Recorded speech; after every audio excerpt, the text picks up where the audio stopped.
The rain had been falling steadily since early morning, a relentless drizzle that turned the narrow dirt road on the outskirts of the village into a slick, treacherous ribbon of mud. Puddles formed in every dip and hollow, reflecting the dull gray of the sky above, and the air carried the sharp, clean smell of wet earth mixed with decaying leaves.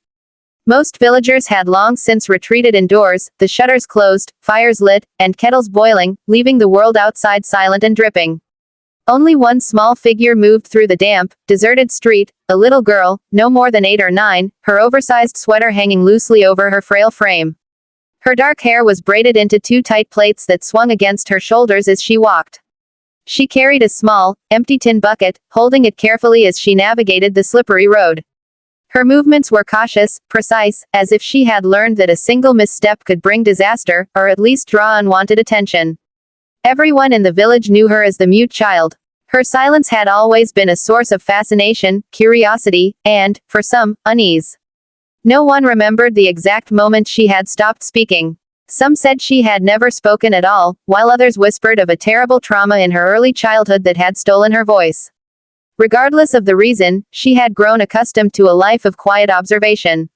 She did not answer questions, did not protest when corrected or scolded, and seldom spoke even with gestures.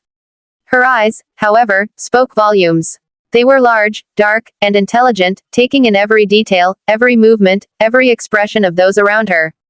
The villagers had learned to read them, to understand her mood or intent through subtle glances, a tilt of her head, or a nod. As she rounded the bend near the abandoned mill, she froze. The sound of splashing water and a faint, uneven groan reached her ears, pulling her attention forward. Her small heart began to race, and instinctively, she stepped closer, peering through the gray haze of rain. There, half submerged in the thick, clinging mud beside a sleek black car that looked wildly out of place on the rustic road, lay a man. His expensive coat, soaked and streaked with mud, clung to him like a second skin. One shoe was missing, and his face, pale and streaked with grime, was set in a slack, almost lifeless expression. He was not moving. For a moment, she simply stared, frozen by a mix of fear and curiosity. Her first instinct was to retreat, to run back to the safety of her small house, where the warmth of the fire and familiar silence awaited her. Adults often brought trouble, she had learned, and strange men in strange cars were unpredictable. Yet as she watched, she noticed a faint rise and fall of his chest, a shallow, uneven rhythm that spoke of life still lingering within him. Her fear wavered, replaced by a growing urgency. This man needed help. Dropping her tin bucket, she knelt beside him.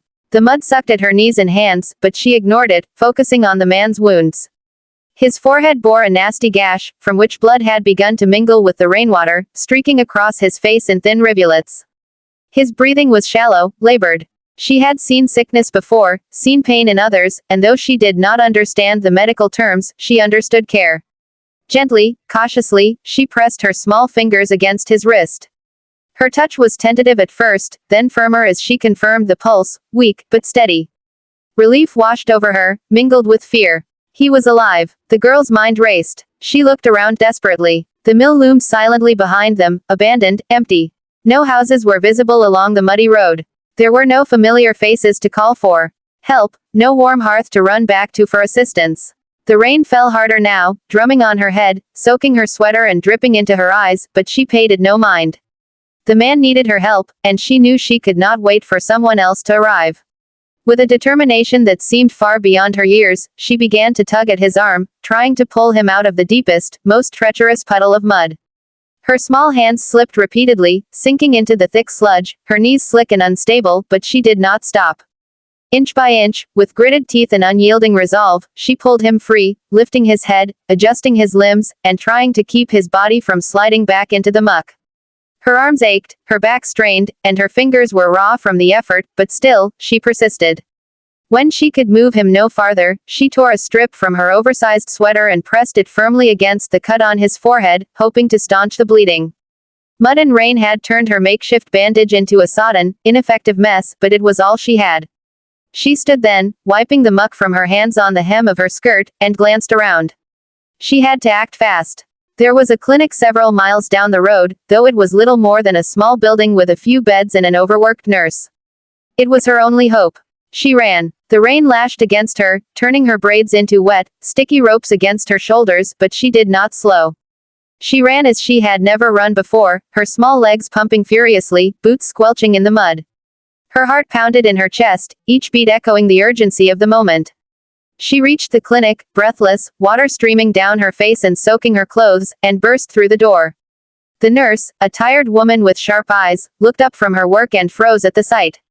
The girl did not speak, she did not explain. She grabbed the nurse by the sleeve, pointing frantically toward the road. Her eyes were wide, imploring, desperate. She gestured toward the tin bucket she had dropped, then mimed dragging something heavy. Though her movements were silent, the meaning was unmistakable. A man, hurt, in the mud, needed help. Within minutes, the clinic erupted into activity. Villagers were summoned, stretchers brought out, umbrellas lifted to shield the workers from the rain. The girl stood quietly at the edge, watching intently as people ran toward the mill, their shouts and the pounding of boots on the wet earth filling the air. She had led them here, and now all she could do was hope they were fast enough. By the time they reached the black car and the mud-slicked man, he had slipped into unconsciousness, his face pale and lips turning a faint shade of blue. The villagers, now joined by the nurse and a few able-bodied men, lifted him carefully, speaking urgently to one another about calling an ambulance, about keeping him warm, about stopping the bleeding. The girl watched silently, her chest heaving, water dripping from her hair, mud streaked across her cheeks. No one noticed her at first. She was just a small figure standing in the rain, silent, watching. But then, the man's eyes fluttered open. For a brief, fleeting moment, he saw her, the small, mud-streaked girl with solemn, intelligent eyes staring back at him. Recognition passed between them in a silent, unspoken acknowledgement. She had saved him. And even though he could not speak, even though his lips could not form the words, a deep, unspoken gratitude settled in his gaze. The ambulance arrived, and the man was lifted inside, blankets wrapped around him, the rain still falling in sheets outside. The girl remained at the edge, watching as the doors closed, feeling a strange emptiness at the sudden absence of the figure she had helped. Yet deep down, she felt a quiet satisfaction. She had done what no one else had thought to do. She had chosen action over fear, compassion over indifference. And in the midst of the gray, rain-drenched day, she turned and walked back toward her small house, her tin bucket swinging loosely at her side, her heart still pounding, her mind already replaying the events over and over. Somewhere in the world, a man owed his life to a mute little girl who had dared to run through the rain. That truth, silent and profound, settled over her like a warm, invisible cloak, carrying the promise that even the smallest among them could make a difference when no one else would. The man woke to a stark, antiseptic brightness that made him squint. The smell of disinfectant was sharp in his nose, mingling with the faint scent of flowers that someone had placed on the small table beside his bed. He blinked several times, trying to piece together where he was. The events of the previous day, the car sliding on the muddy road, the sharp jolt of impact, the helpless sinking into the cold, wet earth, rushed back, disorienting him. Then he remembered the small figure, a girl in a drenched sweater, her hair plastered to her head by the rain, her dark, solemn eyes fixed on him as she had tried to pull him free. The memory made his chest tighten in ways he hadn't expected. His body ached, every muscle sore from the fall and the strain of being lifted and carried. His head throbbed, the cut over his temple stinging whenever he moved. He realized with a start that he had survived. He was alive, and yet the thought that someone, just a little girl, had been responsible for saving him was almost too much to comprehend. He tried to sit up, but the movement was slow, careful, and a nurse appeared instantly at his side, placing a firm hand on his shoulder. "Take it easy, Mr. Hale," she said gently. "You've been through a lot. The ambulance brought you here directly from the village road. You're safe now. Where is she?" he asked suddenly, his voice hoarse, rough from disuse and shock. His eyes darted around the room, searching. "The girl, the child, the one who saved me." The nurse blinked in surprise. "Child, we didn't see anyone else, sir. Just the villagers who helped us carry you." He shook his head, frustration creeping into his voice. "No, a little girl. I saw her. She pulled me from the mud. His voice caught, the memory of her small, determined hands, the way she had moved so fearlessly, so selflessly, pressing against the blood on his head, flooding back in vivid detail. "She saved my life." The nurse hesitated. I'm afraid we don't know where she is, Mr. Hale. We only know the men who carried you to the ambulance." Marcus Hale, a man who had built an empire from nothing, was used to control. To knowing everything. To bending situations to his will. And yet here, lying in a hospital bed, he felt powerless in a way that was both humbling and frightening. He could not stop thinking about her, the small, mute girl with mud streaked on her face and determination in her eyes. He had to find her. Not because he was rich or influential, but because he owed her everything. The next day, once he was able to leave the hospital, he insisted on returning to the village. His assistants protested. His lawyers muttered about liability and image, warning him that venturing into rural, muddy roads in the middle of winter was reckless. But he was unmoved. Something inside him demanded he find the girl. Her courage, her compassion, her quiet strength had left an indelible mark on him, and he could not rest until he had thanked her properly. When the convoy of sleek cars and black-suited men rolled into the village, the locals could hardly believe their eyes. They whispered in awe and fear, recognizing the famous billionaire among them. Marcus ignored the stares, the pointing fingers, the murmurs. He asked one question repeatedly, demanding to know where the child lived. At first, the villagers were hesitant. A mute girl. They had barely noticed her before. She had always kept to herself, small and quiet, never drawing attention. But when they realized he was sincere, desperate even, they led him to the edge of the village, to a small, weathered house. There she was, standing in the doorway, clutching the frayed edges of her sweater, mud still caked on her boots. Her eyes widened at the sight of him, a mixture of fear, curiosity, and something else, recognition, perhaps, of the life she had helped save. She did not move forward, did not speak, did not offer even a nod. She simply watched him, silent and small. Marcus knelt slowly in front of her, careful not to appear threatening. He met her gaze directly, letting her see the gratitude and respect in his eyes. "Thank you," he said softly. "You saved my life." The words, spoken plainly, carried the weight of every emotion he had felt since that rainy day. He did not expect a reply. He did not expect her to speak. He only wanted her to know that her courage mattered, that her small actions had rippled into something far greater than either of them could imagine. The girl's fingers trembled as she held the edges of her sweater tighter.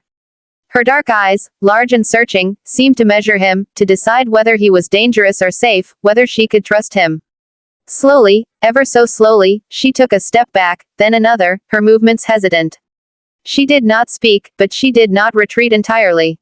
There was something in his calm demeanor, his gentle tone, that reassured her. Over the following days, Marcus arranged for doctors and therapists to visit her. They assessed her health, her needs, and most importantly, her potential. She had lived a life of quiet neglect, surviving on instinct and small acts of resourcefulness, and yet she displayed intelligence, resilience, and an unusual empathy. Marcus was impressed and moved. He did not simply donate money, nor did he impose his authority. He stayed, quietly observing, gently guiding, and providing for her in ways that respected her autonomy and her unique way of being in the world. The village watched in amazement. The billionaire, who had seemed so untouchable and remote, was here for a mute little girl. He repaired the roads, funded the clinic, brought teachers and tutors, and ensured that she had access to everything she had been denied. Children who had once ignored her now looked at her differently, and adults who had dismissed her as strange began to see the courage and intelligence that had always been there, hidden behind silence. Then came the moment no one in the room would ever forget. During a therapy session, Marcus sat quietly in the corner, giving her space as she worked with her therapist. She was practicing speech exercises, moving lips and tongue, producing sounds that had never been attempted before. Her fingers trembled slightly as she formed words, and the room held its collective breath. "Thank you," she whispered. Her voice was faint, barely audible, but it carried through the room like a bell, clear and resonant in its small, fragile way. Marcus felt tears prick at his eyes. He covered his face with his hands, overwhelmed by the weight of the moment. The therapists exchanged amazed glances. The villagers who had been invited to witness this milestone erupted into soft, astonished murmurs, and the world seemed to pause, holding its breath. It was a small phrase, a simple acknowledgement, and yet it carried the full force of a life transformed. The little girl, who had once moved through the world unnoticed and voiceless, had now spoken, and the words were directed to the man who had been saved by her courage. The connection between them was undeniable, profound, and entirely unspoken until that moment. The news spread quickly beyond the village, capturing the imagination of people far and wide. Headlines celebrated the miracle of a mute child speaking for the first time, and the generosity of a billionaire who had been humbled by her bravery. But those who truly understood the story knew the real miracle had occurred long before any words were spoken, on a muddy road in the rain, when a small, determined girl had chosen compassion over fear and had acted when no one else would. Marcus and the girl became inseparable in the weeks that followed, though he never forced her to speak, never imposed his presence. He simply remained, a constant and steady force in her life, giving her the tools to heal, to grow, and to find her voice.